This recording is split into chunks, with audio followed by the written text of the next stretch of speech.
allez, je viens vous aider. Et voilà. Et du coup, pour aider en tant qu'infirmier. Enfin, exactement. À la base, les soins, tout ça. pour la population. Hein. Pour la population, absolument. Voilà, pour aider les femmes et les enfants et tous les réfugiés et la population ukrainienne.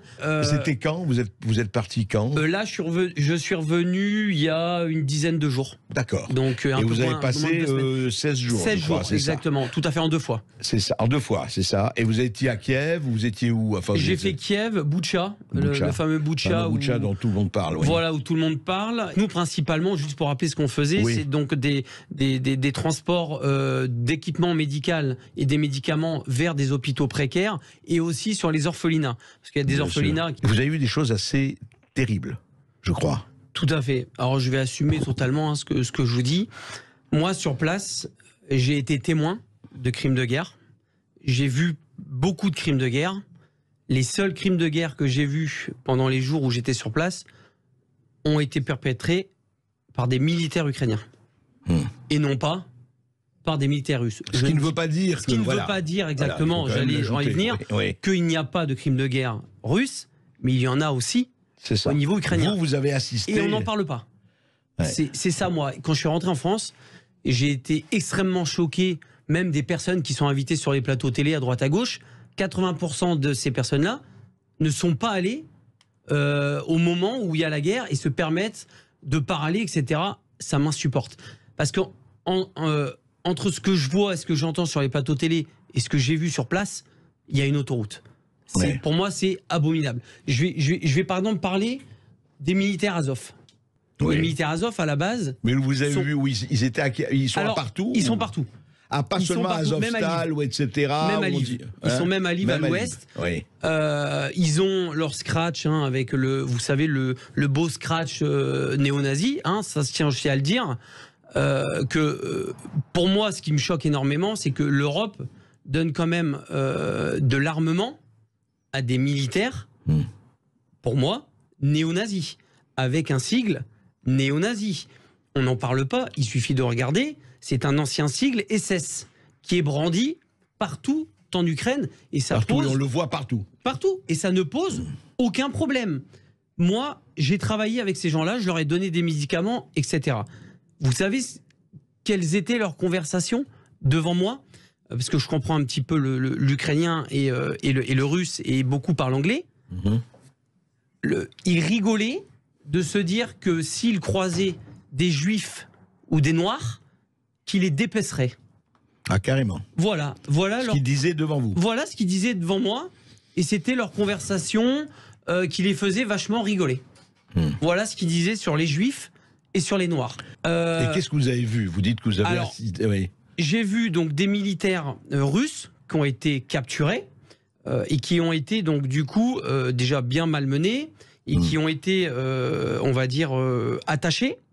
Et en fait, on était dans une sorte de hangar et ces militaires russes qui ont été capturés arrivaient dans des petites fourgonnettes par 3 ou par 4. Les militaires Azov ukrainiens leur demandaient qui est l'officier, qui est l'officier. Je vais vous expliquer pourquoi. Ou ils répondaient pas, ou ils répondaient. Chaque militaire qui descendait de cette fourgonnette se prenait une balle de Kalachnikov dans le genou. Alors qu'ils étaient sans défense, j'ai des vidéos qui l'attestent. Sinon, je ne me permettrais pas de sortir des trucs pareils. J'ai des vidéos où on montre des militaires russes en train de se prendre des balles dans le genou. On ne sait pas trop pourquoi, parce qu'ils ne répondent pas à des questions. Et les gens qui avaient le malheur donc de dire « c'est moi l'officier », se prenaient une balle dans la tête. Voilà comment ça se passe à Boutcha. Voilà comment ça se passe en Ukraine, du moins pour le bataillon ukrainien Azov. Ils pourront dire ce qu'ils veulent. Moi, j'étais là, j'ai vu ce qui s'est passé. Tout ça, on n'en parle pas. C'est vraiment... Je vais vous raconter encore quelque chose de beaucoup plus grave. Vous avez des bombardements tout le temps, on voit à la télé, etc.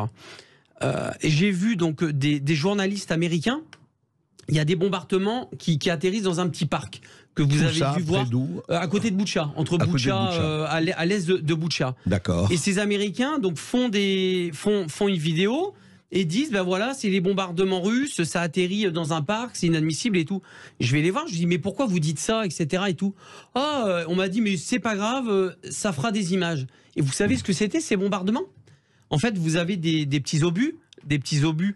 Donc vous aviez, si vous voulez, une cible qui était russe à l'époque, hein, il y a quelques semaines, et vous aviez donc une équipe d'Azov avec qui j'étais, qui était en train de régler donc des petits mortiers pour envoyer des obus qui se règlent, si vous voulez, avec des petites à la main, d'accord. Et en fait, ça avait été mal réglé.